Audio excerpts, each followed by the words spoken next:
Welcome back to my channel guys. हाजिर हूँ आपके लिए स्वीट टूथ के 4th एपिसोड के एक्सप्लेनेशन के साथ। मैं उम्मीद करती हूँ कि आप सब अच्छे होंगे। मैं स्वीट टूथ के फर्स्ट, सेकंड और थर्ड एपिसोड को ऑलरेडी मेरे चैनल पर एक्सप्लेन कर चुकी हूँ, तो पहले आप वो सब एपिसोड देख लीजिए, नहीं तो आपके लिए स्पॉइलर हो जाएगा। सो अगर आपने अभी तक नहीं देखा है तो लिंक नीचे डिस्क्रिप्शन में मिल जाएगा। तो चलिए बात करते हैं एपिसोड 4th की। So watch it spoiler ahead and have fun. जैसा कि हमने लास्ट एपिसोड में देखा था कि बिग मैन और गस को कैसे एनिमल आर्मी ने द लास्ट मैन सबसे बचाया था। अब यहाँ पर हमें मालूम पड़ता है कि बिग मैन यानी टॉमी भी कभी द लास्ट मैन का हिस्सा हुआ करता था, जो हाइब्रिड बच्चों को मारते हैं। इसलिए एनिमल आर्मी की हेड बियर ऑर्डर देती है कि बिग मैन को मार दो, लेकिन गस तभी बीच में रोता है और कहता है कि उसे प्लीज़ मत मारो, इसने मेरी जान बचाई है और ये मेरी मॉम तक पहुंचाने में मेरी हेल्प कर रहा है। इसलिए बियर गस की बात मानकर बिग मैन को जान बख्श देती है। फिर बियर और ऑर्डर देती है कि गस और बिग मैन को अपने ठिकाने पर ले चलो। बेसिकली वो सब जंगल के एक थीम पार्क में रहते हैं। अब यहाँ से सीन शिफ्ट होता है और हमें एमी को दिखाया जाता है। एमी को जो हैबिट बच्चा मिलता है वो अब बड़ी हो चुकी है। उसका नाम वेंडी है। एक रात को जब एमी और वेंडी अपने जू हाउस में सो रहे होते हैं तो उन दोनों को कुछ आवाज़ सुनाई देती है। एमी काफ़ी सिंसियर होती है। बाहर की दुनिया से एमी को जब भी माहौल गड़बड़ फील होता है वो तुरंत ही अपना बंदूक निकाल लेती है। अब एमी उस आवाज़ की तरफ मूव ऑन करती है। जहाँ से वो आवाज़ आ रही थी वहाँ बॉबी होता है। एमी उसे मारने वाली होती है, लेकिन तभी वेंडी कहती है बॉबी मेरा दोस्त है, उसे कुछ मत करो। तो एमी उसे छोड़ देती है और यहीं पर वेंडी एमी से रिक्वेस्ट करती है कि क्या बॉबी हमारे साथ रह सकता है प्लीज़, और एमी एग्री भी हो जाती है। अब उस चिड़ियाघर में एमी, वेंडी और बॉबी तीनों हंसी खुशी रहने लगते हैं और वेंडी बॉबी एक अच्छे फ्रेंड भी बन जाते हैं। दोनों साथ में खेलते हैं क्योंकि दोनों बच्चे हाइब्रिड है। दोनों के बीच में अच्छी फ्रेंडशिप बॉन्डिंग देखने को मिलता है। अब यहाँ से सीन शिफ्ट होता है और गस को दिखाया जाता है। अब हम देखते हैं कि गस उस एनिमल आर्मी के लीडर बियर के साथ खेल रहा होता है और वो वहाँ थीम पार्क में एंजॉय भी कर रहा होता है और वहाँ बाकी एनिमल आर्मी गस को देखकर काफ़ी एक्साइटेड हो रहे थे। सब गस के साथ खेलना चाह रहे थे। गस वहीं बियर से पूछता है कि तुम बिग मैन यानी टॉमी के साथ कुछ करने वाले तो नहीं हो।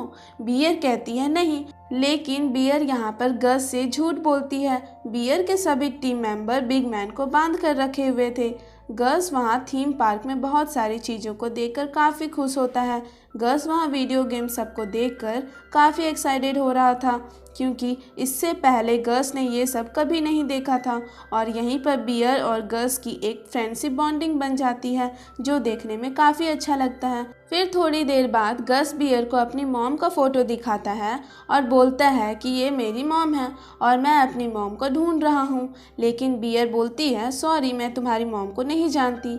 लेकिन यहाँ पर बिग मैन पर कोई भरोसा नहीं करना चाहता था क्योंकि बिग मैन भी कभी द लास्ट मैन का टीम मेंबर हुआ करता था। लास्ट मैन वही जो हाइब्रिड बच्चे को पकड़ने का काम करते हैं। एंड नेक्स्ट हम देखते हैं कि एनिमल आर्मी ने बिग मैन को बांध दिया है और उसे मारना चाहते हैं। एक कंटेनर में टाइगर जो कि भूखा है। एनिमल आर्मी का प्लान है कि उसी टाइगर के सामने छोड़ देंगे और टाइगर बिग मैन को मार डालेगा क्योंकि बिग मैन भी पास्ट में काफ़ी गलत काम किए हैं लास्ट मैन के साथ मिलकर। लेकिन गस यहाँ पर बियर से रिक्वेस्ट करता है कि बिग मैन को छोड़ दो, वो जो भी है जैसा भी है उसने मेरी जान बचाई है और वो मेरी मॉम के पास तक पहुंचाने में मेरी हेल्प करेगा। ये सुनकर बियर को बिग मैन पर तरस आ जाता है और वो बिग मैन को आज़ाद करने का ऑर्डर देती है। लेकिन यहाँ पर होता कुछ ऐसा है कि एनिमल आर्मी के दूसरी टीम मेंबर बिग मैन को मारना चाहती है, इसलिए कुछ लोग बियर की बात मानता है और कुछ नहीं, और वहाँ सब लोग आपस में ही लड़ना शुरू कर देते हैं और वहाँ पर दूसरी टीम मेंबर अपने आप को एनिमल आर्मी की लीडर घोषित कर देती है और मौका देखकर वहाँ से गस और बिग मैन भाग जाते हैं। अब सीन यहाँ से शिफ्ट होता है और हम डॉक्टर आदि को देखते हैं। डॉक्टर आदि सुबह सोकर उठते ही है तो वो देखते हैं कि उनकी वाइफ रानी वहाँ नहीं है, लेकिन रानी टेंशन की वजह से पहले ही सोकर उठ चुकी है और वहाँ डॉक्टर आदित्य अपनी वाइफ रानी से कहते हैं कि ये जो वायरस H5G9 इसका मैं क्योर निकाल सकता हूँ, मुझे इतना भरोसा है मेरे पर, लेकिन मुझे थोड़ा वक्त चाहिए। और डॉक्टर आदि काफ़ी घबराए हुए भी दिख रहे थे।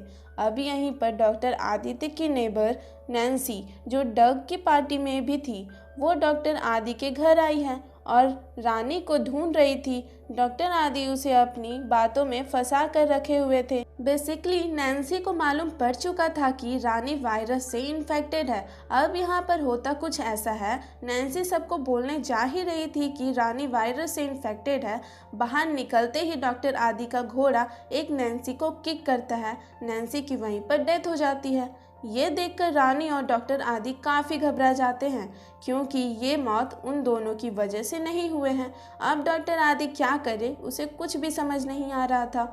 डॉक्टर आदि फिर नैन्सी की डेड बॉडी को छुपाकर अपने लैब के फ्रीज़र में ले जाकर रख देते हैं और ये एपिसोड यहाँ पर एंड हो जाता है। आई होप कि मेरी ये एक्सप्लेनेशन आपको अच्छी लगी हो। If you like this series so kindly subscribe this channel and don't forget to subscribe our channel and press the bell icon for regular update। और नेक्स्ट एपिसोड जल्दी हमारे चैनल पर मिल जाएगा। तब तक के लिए टेक केयर, बाय बाय।